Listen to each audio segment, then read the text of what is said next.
Vamos a establecer comunicación hasta ahora con el señor Luis Taiz, analista en temas políticos, y le agradecemos, como siempre, la amabilidad que tiene con RCR, Red de Comunicación Regional. Don Luis, qué gusto saludarlo. Tenga usted buenos días, muy amable.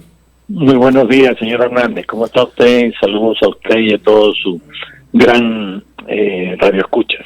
¿Cómo analizar, no, cuál va a ser la salida en este conflicto generado entre el Ejecutivo y Legislativo? ¿Hacia dónde vamos? Estamos en medio de una crisis por la pandemia COVID-19. Estamos a poco tiempo de elecciones generales y se desata esta crisis, ¿no? ¿Cuál es la salida? ¿Hacia dónde vamos? A ver, miren, creo que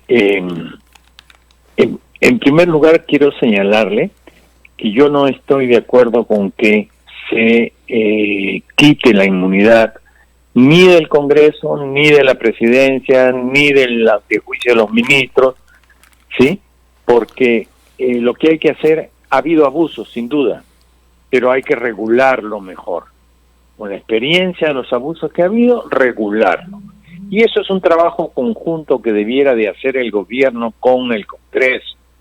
Pero si aplicamos la ley del talión permanentemente, en el cual ojo por ojo, entonces las cosas no caminan donde debieran.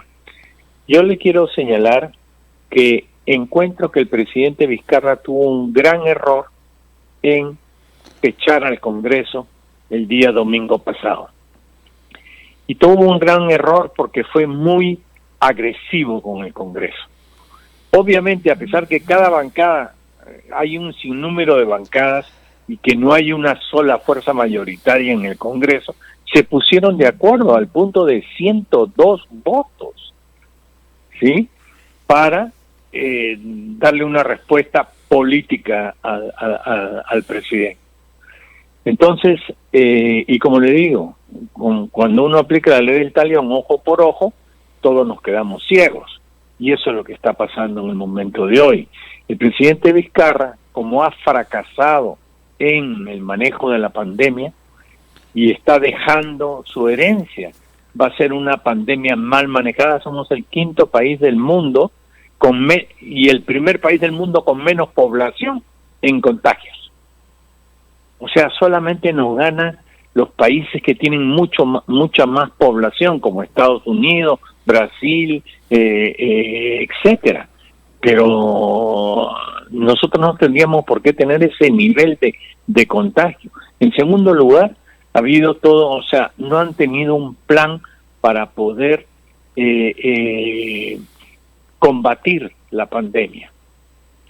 Han gastado han endeudado al país en ya más de 17,000 millones de dólares. Han entregado dinero del Estado y de los contribuyentes sin ningún control, a tal punto que las grandes empresas son las que más dinero han recibido, y han recibido empresas que se han acogido que han dejado sin salario a su gente durante los 3 meses de pandemia.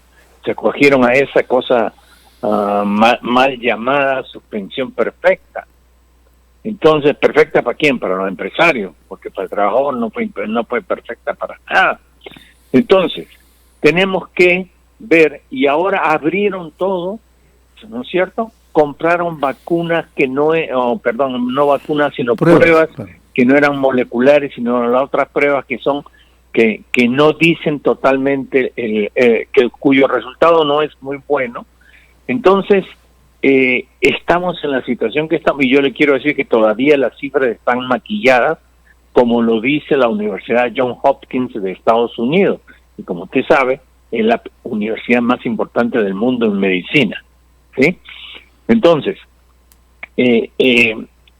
frente a eso, y frente a que tampoco hay camas en la UCI, que no hay respiradores, que no hay, o sea, la gente se muere en la puerta de los hospitales, y la gente que está sana no sabe qué hacer para poder trabajar.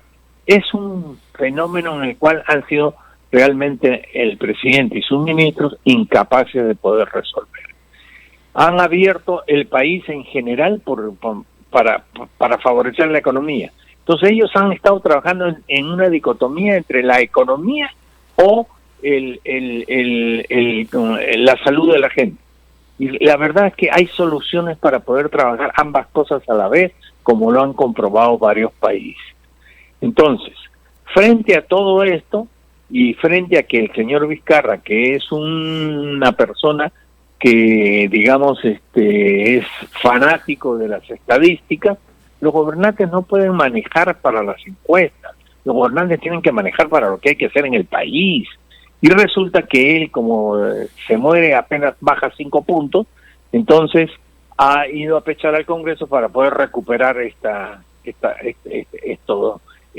¿cómo se llama?, preferencia ciudadana, entre comillas, porque ya muchas de las encuestadoras están siendo cuestionadas.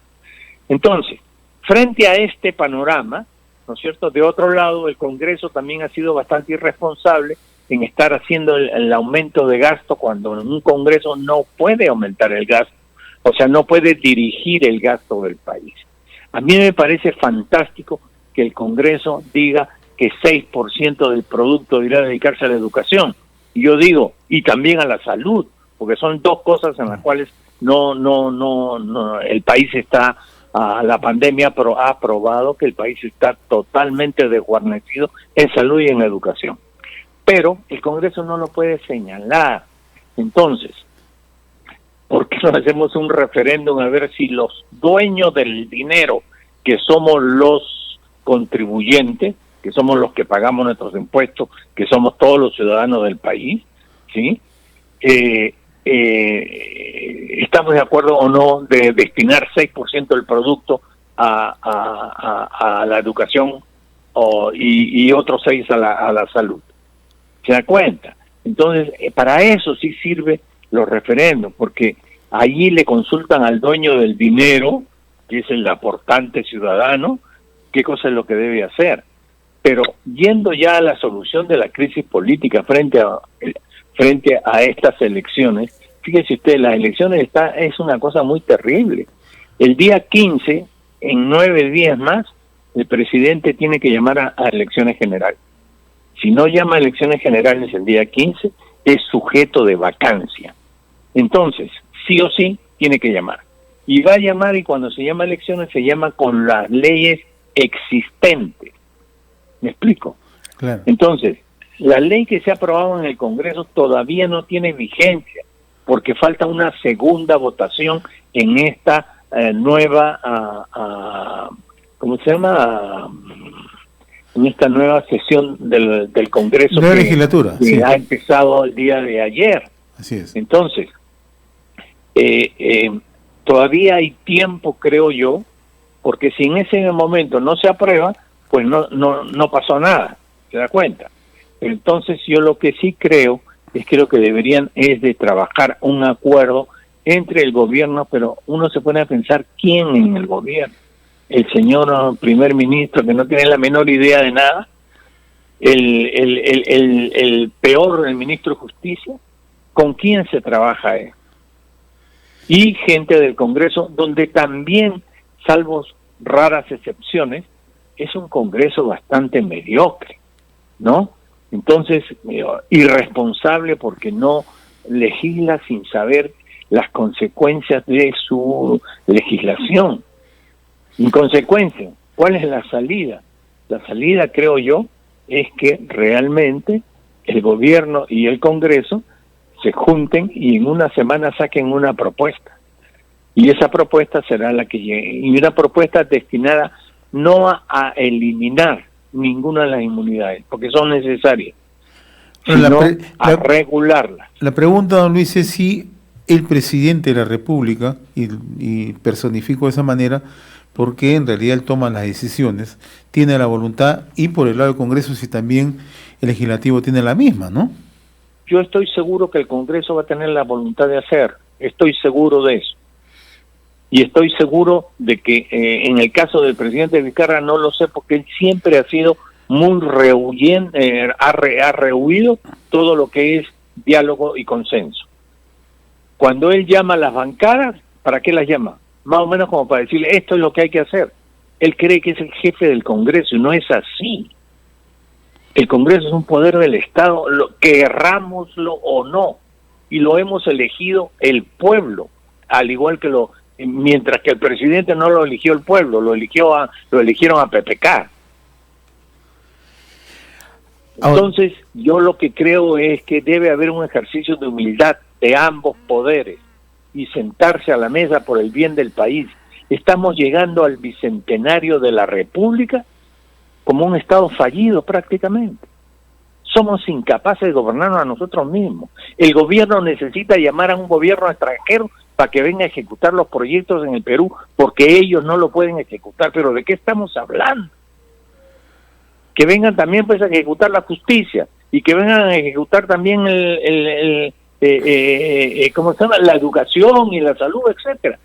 No puede ser. Ahora, una señal del Ejecutivo sería que el gobierno oxigene el gabinete, que haya cambios. Sin ninguna duda, este gabinete no da más, y el presidente para el año que queda, lo que debería de hacer es llamar a un gabinete de emergencia nacional. Ya ni siquiera estoy hablando de ancha base, no, de emergencia nacional, en el cual van los mejores, tienen que estar allí, y los mejores, y invitarlos públicamente a participar, porque hay muchos que no quieren participar con este gobierno, gente que es capaz de hacerlo, ¿sí? Los llame públicamente para entonces la gente vea si los señores quieren contribuir o no. ¿Me explico? A ese nivel hemos llegado, y yo creo que eso hay que hacerlo. Si el presidente, digamos, quiere que lleguemos a un puerto relativamente bueno, porque el nuevo gobierno del 2021 se va a enfrentar a unos problemas terribles. Menos de 12% o sea, un descrecimiento de menos 12%. No, pero una deuda súper aumentada. Los empleos por el suelo, la pobreza aumentada terriblemente. Ahora, el planteamiento que usted hace nos parece pertinente toda vez que el presidente o el gobierno, mejor dicho, no tiene representatividad en el Congreso, no tiene, bueno, digamos, sí tiene representatividad, pero es mínima, ¿no? Al Partido Morado y algunos pseudo candidatos como el alcalde de La Victoria y el señor Salvador del Solar, que están un poco en la mira del presidente para que puedan ser elegidos y defenderse. Y esto me lleva a lo siguiente: el Jurado Nacional de Elecciones no está funcionando. Yo he querido que me den la autorización para buscar firmas y no están, y la mesa parte no funciona. La pararon en el día de la pandemia y no ha funcionado más. Entonces, ¿qué quiere el Jurado Nacional de Elecciones? ¿Que sigamos con los mismos candidatos, que elijamos entre los mismos que hay? Eso no nos va a llevar a ninguna parte. Lo que usted señala es bastante delicado, ¿no? O sea, está paralizado todo el proceso, digamos, en términos de procedimientos, ¿no? Exactamente. Entonces, ¿de qué estamos hablando? ¿Están jugando en pared? El Jurado Nacional de Elecciones y la OMPE andan favoreciendo el voto electrónico. Todo el mundo, en el mundo, ya nadie quiere voto electrónico porque el hackeo de una máquina de voto electrónico es facilísimo. Y entonces, actualmente tenemos más de 1,5 millones de votos electrónicos aquí en Lima. Y con eso se decide una elección reñida, ¿cierto? Claro. Entonces, tampoco podemos. Entonces, por favor, el presidente debe de asumir el liderazgo. Para eso es presidente. Un presidente el que conduce la nación. Y la nación no es solamente los ministros o los sectores. La nación no son los gobiernos regionales, los alcaldes y el Congreso y el Poder Judicial, etcétera. Conduce la nación, le da derroteros y se junta con ellos para ponerse de acuerdo. Claro, pero aquí eso estamos viendo justamente... El presidente no tiene otra salida. Y usted justamente iniciaba esta conversación con esa reflexión, ¿no? La necesidad del gobierno de buscar entendimiento, buscar acuerdos, consensos, ¿no? Pero acabamos de ver la semana pasada un pronunciamiento de los gobernadores regionales cuestionando abiertamente al gobierno por el recorte presupuestal. Acabamos de observar que hay un distanciamiento entre el Ejecutivo y los empresarios, ¿no? Que el presidente no percibe a los empresarios en esta tarea de emergencia nacional. Entonces, pero es que lo que pasa es que el presidente cree que puede hacer bobos a todos, ¿se da cuenta? Pero eso es un... Entonces, lo han engañado creyendo que yo con mi popularidad puedo hacer bobos a todos. Y no es así. Pero entonces ahí volvemos a la pregunta anterior, ¿no? ¿A dónde podemos ir con esa posición individual, ¿no? Porque lo que Por eso yo creo que el presidente debe hacer oídos sordos a todos sus consejeros, hacerse un examen de conciencia y dedicarse a conducir el país. Y la mejor manera de empezar a conducir el país es ser humilde, llamar a todos y establecer y hacer las cosas como deben ser. Cambiar su gabinete, hacer un gabinete de unidad, de emergencia nacional por un año, ¿no es cierto?, con una propuesta clara de cómo vamos a resolver las cosas, ¿sí? Y es muy fácil. ¿Qué tenemos que hacer? Tenemos que subir el crecimiento, tenemos que tener oiga, China construyó en 10 días un hospital para 1.500 personas. Nosotros acá, ¿por qué no llamamos a los chinos que vengan y la construyan aquí en 10 días? Todavía hay edificios dentro del recinto de los Panamericanos que se pueden adecuar. El Coliseo Divos se puede adecuar. O sea, hay donde hacerlo.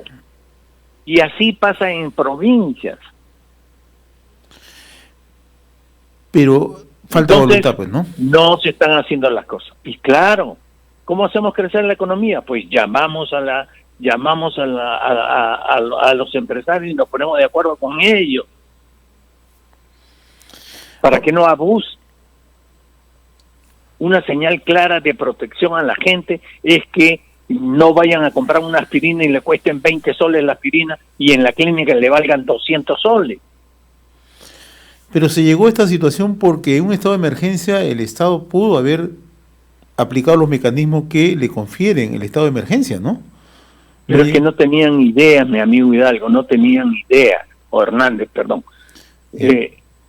No tenían idea. O sea, han estado reaccionando conforme venían las cosas. Y uno no puede combatir al enemigo. Imagínese en una guerra, usted reacciona si le metieron un cañonazo o no. No, uno tiene un plan. Y ese plan es un plan de ataque, no es un plan de defensa. ¿Cuál ha sido el ataque?